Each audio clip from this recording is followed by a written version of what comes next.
రంగారెడ్డి జిల్లా ఇబ్రహీంపట్నం మున్సిపాలిటీ పరిధిలోని RKD సీతారాంపేట్ Mandal road ప్రాంతంలో కొంతమంది వ్యక్తులు ఎటువంటి అనుమతులు లేకుండా ప్రభుత్వ భూమిలో అక్రమంగా మట్టి తవ్వకాలు నిర్వహిస్తున్నట్టు స్థానిక ప్రజల ద్వారా తెలిసింది.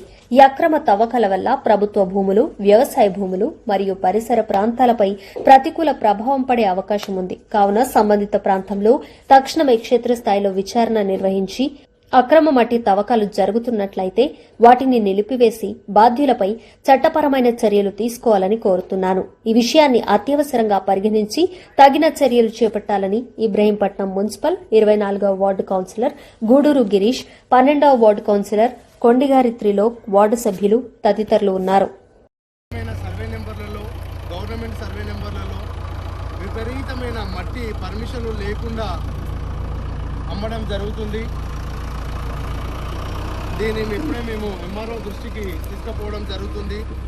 అనేక రోడ్లు ధ్వంసము మరియు కాలనీ వాసులు తీవ్ర ఇబ్బంది జరుగుతున్న ఎటువంటి పర్మిషను లేకుండా దాదాపు 100 ట్రిప్పుల మట్టిని ఇక్కడ ఈ ఆర్కేడియాలో వాళ్ళు తీయడం జరిగింది. ఇక్కడే కాదు, మట్టి మాఫియా సీతారాంపేటలో కౌన్సిలర్ గారు, మాజీ కౌన్సిలర్ గారు, ప్రజెంట్ కౌన్సిలర్ గారు భూములని రక్షించండి, మీకేమన్నా కావాలంటే పర్మిషన్లు తీసుకోండి. అక్రమంగా ఈ విధంగా కొట్టడం వల్ల రోడ్లు మొత్తం అస్తవ్యస్తం అవ్వడం జరిగింది. అదేవిధంగా కాలనీ నివాసుల ఇంట్లో దుమ్ములు. ఏంటండి ఈ పరిస్థితి? ఏం దౌర్భాగ్యం ఈ మట్టి అమ్ముకోవడము! ఇంకెన్ని రోజులు ఇవి?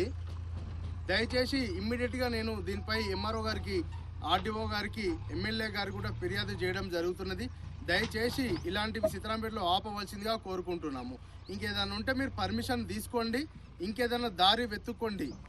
ప్రజలు నిజంగా చాలా బాధపడుతూ నాకు చెప్తే ఇమ్మీడియట్గా నేను ఇక్కడికి రావడం జరిగింది.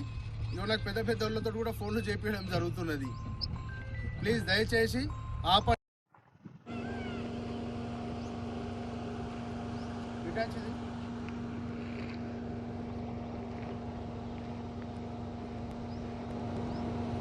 ఇది ఇంకో సైడు, పర్మిషన్ లేకుండా ఇంకో సైడు గ్రామాన్ని నిజంగా